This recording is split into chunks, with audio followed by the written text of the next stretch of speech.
Believe it or not, I was tried and hanged before God and man, but I survived the gallows. So would you like to hear another story? This one is about a fish. A fishy fish. I knew you would like to hear about it because of your origins in the fish market. This story makes sense already.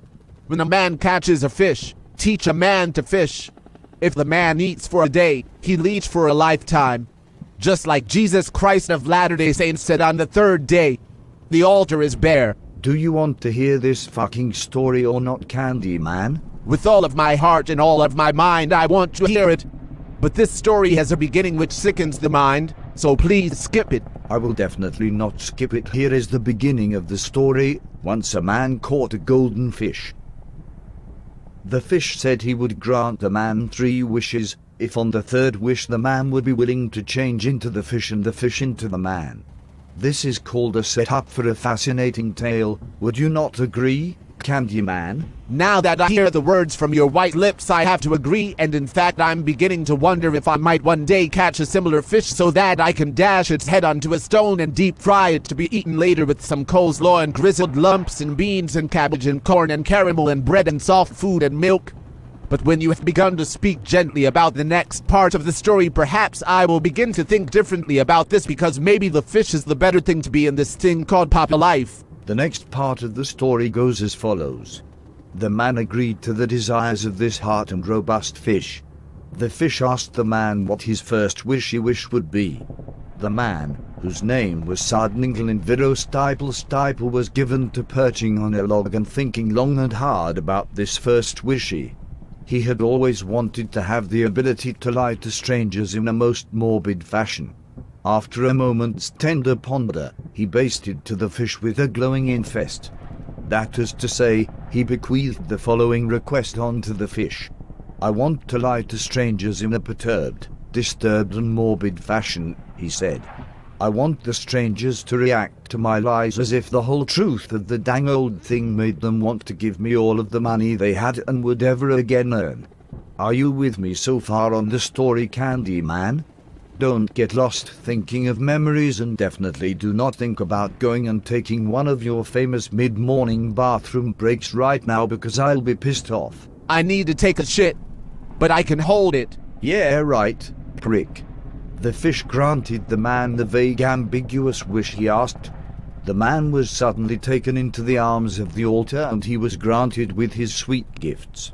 He wanted to try out his abilities. Well, he went up to a local farmer and told him he had seen bigger cows 1 county over, and that if the farmer didn't believe him, he would not have to give up his cattle, his longhorns, his sheep, his goats, his cattle, his cat,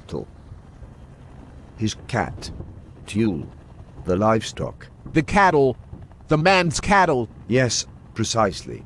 So because of his new ability, the farmer had to believe the lie, and according to the laws of man, he had to bequeath his cattle, livestock and silvery and forth unto the man.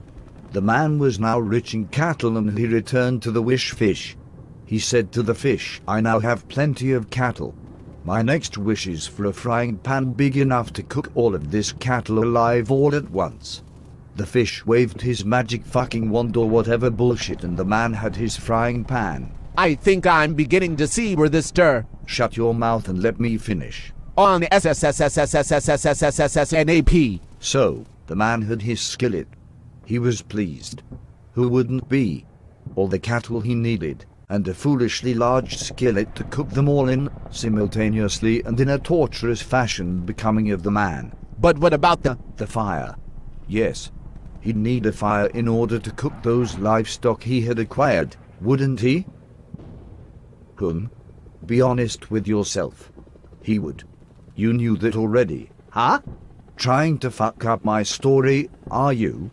You're the dicey demon who's been sleeping with my wife, aren't you? Absolutely.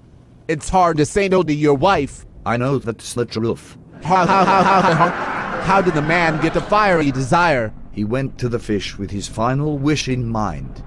The fish immediately reminded him that with his final wish, he would have to trade places with the fish.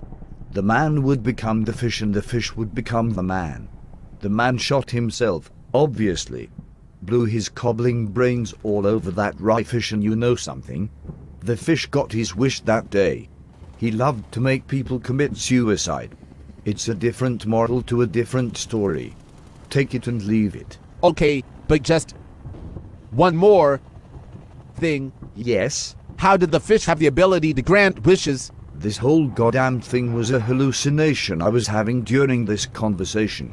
If you're gonna ask me the intricacies of the powers of wish granting in English-speaking fish, then I guess maybe we shouldn't take mushrooms together on the air anymore. Touché. Jabroni.